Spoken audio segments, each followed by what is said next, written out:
हमें दूरबीन लगा के पब्लिक को ढूंढनी पड़ती, दो अब एक को दो तक ही नहीं देते थे। हाँ। और उसका बुकिंग टाइम है 9:30 to 12:30, 3:30 to 7:30 कि बेटा बोला तो बोले तो तैयार बैठे होगे। और यहाँ सबसे पहली फिल्म, बहुत बड़ी फिल्म थी, मुगले आजम। मुगले आजम यहाँ मराठा मंदिर सिनेमा में। और सर उस टाइम का रिस्पॉन्स कैसा रहा था? 20-20, 30-30 मिनट तक हाउसफुल जाती थी, जो आज के ज़माने में हमें दूरबीन लगा के पब्लिक को ढूंढनी पड़ती है।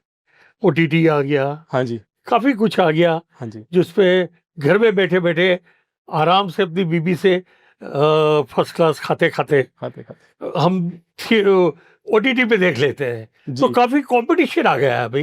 करेक्ट, हाँ जी। लेकिन उस जमाने में कोई कंपटीशन नहीं था, straight to theatre. Right, right.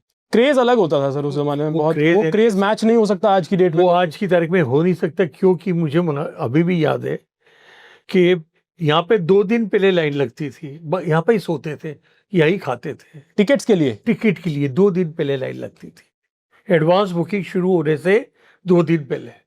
अच्छा जी। ये वहाँ गेडी गैलेक्सी की पहले रिलीज से ही था ऐसा? पहले गेडी गैलेक्सी में भी यही हालत थी।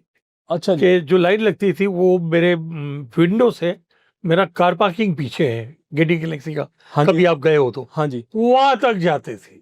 अच्छा। और ये फिर भी वो बंद नहीं होती थी, जैसे जैसे टिकट देते ही जाते पब्लिक आते जाते थे। वो क्रेज था उस वक्त। तो सर टिकट फिर ब्लैक भी होती होंगी फिर? बहुत। तो लोग बल्क में खरीद लेते थे फिर? बल्क में खरीदते, हम लोग तो अलाउ नहीं करते थे। हाँ जी, हाँ जी। लेकिन बाहर जो होते थे, हाँ जी, कुछ टपोरी, कुछ लोग के, हाँ जी, वो लोग क्या करते थे, 8-10 बच्चों को, 15 साल के 20 साल के बच्चों को वहाँ भेज देते थे। अब एक को दो तक ही नहीं देते थे। हाँ। तो 12 टिकट हो जाती थी, 20 टिकट हो जाती, फिर उसका क्लिक करते थे। अच्छा। तो सर ये जो क्रेज में, ऑडियंस के जो क्रेज में जो शिफ्ट आया है, जो पहले यहाँ पर हाउसफुल होते थे, अभी आप कह रहे हैं कि उतना हाउसफुल तो नहीं देख सकते, अब वैसा जमाना नहीं रहा पहले। इसका रीजन मैं जानना चाहूंगा आपसे कि बहुत बड़ा रीजन ये है, हमारे आज के प्रोड्यूसर्स आज के प्रोड्यूसर इतने खोर हो गए हैं कि उनको पब्लिसिटी नहीं करनी है।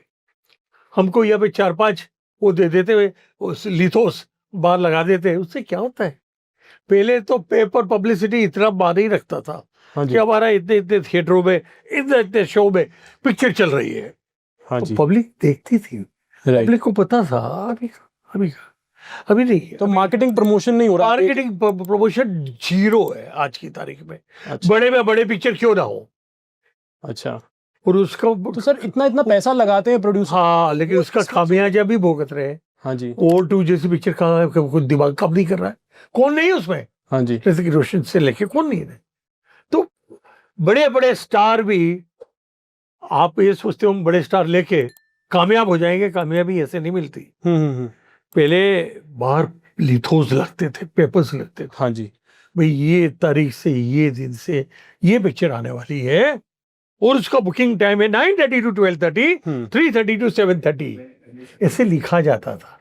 तो पब्लिक भाग के आती थी जी। और उस वक्त कंपटीशन में कोई नहीं था जी। आज कंपटीशन में तो OTT ने जिंदगी बिगाड़ दी। अब देखो बड़ी में बड़ी पिक्चर OTT पे चली जाती। तो सर इसका आपने एक रीजन बोला कि प्रोड्यूसर्स और मार्केटिंग और प्रमोशन शायद एक सबसे बड़ा रीजन है, क्या कंटेंट भी इसका रीजन है? बिकॉज अगर आप साउथ इंडिया की फिल्म्स देखोगे, साउथ इंडस्ट्री की जो फिल्म्स आती हैं वो वहाँ भी चलती हैं, यहाँ भी कमाल करती हैं, बट वहीं हमारी जो यहाँ की फिल्म्स हैं वो चल नहीं पा रही हैं। उसका रीजन क्या, और क्या रीजन हो सकता है? क्या प्रोड्यूसर्स, एक्टर्स, फिल्म मेकर्स, या कंटेंट इटसेल्फ, या ऑडियंस? किसको ब्लेम करें? बहुत अच्छा सवाल, और उसका बहुत अच्छा जवाब अभी दे रहा हूँ। हाँ जी। कंसारा चल रही है मेरे वहाँ, कांतारा चल रही है। इट्स गोइंग लाइक एनीथिंग जी। यहाँ दूसरी पिक्चर के लिए मुझे मेरे एडमिनिस्ट्रेटिव को बोलना पड़ा, यार तुम कंतारा को जरा कम करो और दूसरा पिक्चर लो, बाकी सब गाली दे रहे हैं। हाँ। और इन्होंने किया, आज लास्ट वीक हम लोग ने कंतारा का एक शो कम किया। अच्छा। क्या करे। हाँ। पिक्चर उतरने को तैयार नहीं है। हो रहे हैं हाउसफुल उसके। हाँ सर, हमारी आज की पिक्चर नहीं चलती। क्यों? साउथ के अंदर एटीट्यूड होता है। हाँ जी।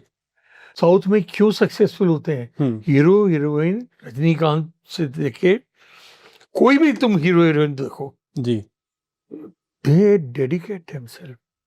घर से खाना आता था, खाना तभी खाते थे जब शूटिंग में लंच होता था, जी। उसके पहले कोई नाटक नहीं। तो ये जो डेडिकेशन होना चाहिए ना, वो हमारे पास यहाँ नहीं है। हम्म यहाँ तो अरे जरा नाम ले लूंगा आर्टिस्ट का, यहाँ का ही है, मेरे पिक्चर में काम किया है, अरे जरा मुझे थोड़ा रुकना पड़ेगा, वो राजेश खन्ना बाजू के सेट में है, थोड़ा उसको मिल के आता हूँ। वहाँ वो नहीं अलाउड है साउथ में। Once you start the story, 5 बजे पैकअप हो तो बाद में जो करना है करो, वहां तक कुछ नहीं। हाँ, लंच खान होता है, लंच अब तक खाओ जी। लंच जो 1 घंटे का होता है वो उसमें होगा, बाकी अब तक शूटिंग चालू। जी। ये जो डेडिकेशन होना चाहिए ना, ये डेडिकेशन अगर रहे सर, पिक्चर कैसे नहीं चल सकती। मैं देखो अमिताभ जी, उनकी एक आदत है जी।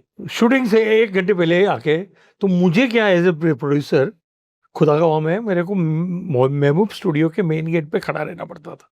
अच्छा। सबसे पहले अमित जी आते थे, यार कौन आया है, मैं लगा मुकुल आनंद नहीं आया अभी तक, मतलब कोई नहीं आया सर, आपका ग्रीन रूम तैयार है, एयर कंडीशन तैयार है जी। आप, क्योंकि क्या है अफगानिस्तान का गेटअप, यानी इतने थिक कपड़े पहनने पड़ते थे, जी। इतने गर्म कपड़े पहनते थे कि इनकी जिंदगी बिगड़ जाती थी। तो मैं बोला सर आपका ऐसी सुबह 6 बजे आके चालू कर दिया है। उसके बाद श्रीदेवी जी की गाड़ी आती थी, मयोज जी कोई आया नहीं होगा, बोला अमित जी, हाँ वो तो आना ही थे। तो मैं इसी अमित जी से खबर के मैं पहुंची हूँ, मेरा रूम, आपका रूम तैयार है, एयर कंडीशन है। मनोज भाई ये हालत तो जी। ये कपड़े वहाँ के हैं, अफगानिस्तान के कपड़े तो ऐसे ही होंगे दीदी। अब देखो उतनी खूबसूरत श्रीदेवी 1 यानी सीनियर, हाँ जी। एंड श्रीदेवी उनकी बेटी का रोल में कर रही थी, वो दोनों ने जो काम किया और जो जी। दिखी है उसमें, जी। श्रीदेवी उनकी लाइफ में इतनी खूबसूरत कभी दिखी नहीं है, जी। और अमित जी भी इतने जवान कभी दिखे नहीं है। जी। तो उनकी एक ही बात है हाँ जी। कि बरोज ये 2 रोल कर रही है यार, ये मैं कैसे संभाल पाऊंगा। हाँ। वो नहीं उसको बहुत अभिमान है, तो साउथ की नंबर 1 है, वो सर आपको कम है। नहीं मुझे अभिमान नहीं है मनोज, एटीट्यूड है। अब हाँ। तो उसको भी एटीट्यूड है, दोनों के एटीट्यूड सामने सामने आने दो, उसी में मजा है। उसी में मजा है। और वो बात बिल्कुल पकड़ लिया उन्होंने। जी। सी जी के एंट्री के साथ अमित जी बैठे हैं, जी। मुझे मनोज भाई तैयार तो मिले, उसको इतनी घबराहट होती थी श्री जी को कि बेटा बोला तो बोले तो तैयार बैठे होगे, तो बोले मुझे तैयार, मतलब वो बैठे हैं, हाँ। Is reading his paper, activities अभी हुई नहीं उनकी शुरू, कपड़े धीरे धीरे पहनते जाएंगे, क्यों दीपक सावंत आया नहीं है उनका मेकअप में, अच्छा जी। आपका भी अभी हरि सिंह जी आया नहीं, वो सब आएंगे, आप अभी ऊपर तैयार होइए जी। 1-1.5 घंटे के बाद आप सेट पे आएंगी। तो ये क्या ये चीज होती थी। आज के हीरो को पूछो, आज की हीरोइन को पूछो, चलो भाई खत्म करो जल्दी, कहाँ वो, हाँ मेरा डायलॉग हो गया, हाँ क्या डायलॉग है, प्रॉम्प्ट करो, पीछे से प्रॉम्प्ट आते हैं डायरेक्ट, इनको कोई प्रॉम्प्ट ही नहीं की है, कोई आता ही नहीं था पीछे, दे वर नॉट लैकिंग एनीवन, पूरा का पूरा रट लेते थे। मुझे अभी भी मालूम है, she used to stay in Centaur पुराना, अभी तो नहीं है, 3072 उनका फिक्स आता था, जिसका शूटिंग है वो पैसा भरे। तो वहां जाता, तो वहां वो शाम को मेरे पास क्लिप ली थी, मनोज भाई कल का मुझे जरा स्क्रिप्ट दे दो। अच्छा।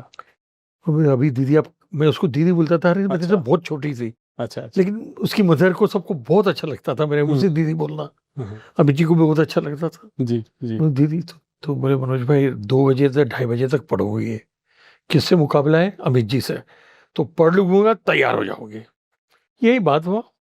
तो ये पैशन लैकिंग है अब सब है, अमित जी का वही मुझे बुलाते थे, आ गई, हाँ आ गई, क्या हो रही, तैयार हुई, तो तैयार मैं भी हो रहा हूँ, मुझे बोलना चाहिए ना अमित जी, अमित जी मुझे बोलते थे, मुझे बोलना चाहिए ना तुझे, श्री आ गई, सब में थोड़ा आप तैयार हो गए, अंदर आपको कहाँ डिस्टर्ब करो, ये जज्बात था, ये एक दूसरे के लिए डेडिकेशन था। जी। लास्ट तक रुके हो, मतलब क्लिप आपको इंटरेस्टिंग लगी, तो subscribe to Digital Commentary clips, और फुल पॉडकास्ट तो इससे भी ज्यादा इंटरेस्टिंग है, जिसका लिंक आपको डिस्क्रिप्शन बॉक्स में मिल जाएगा।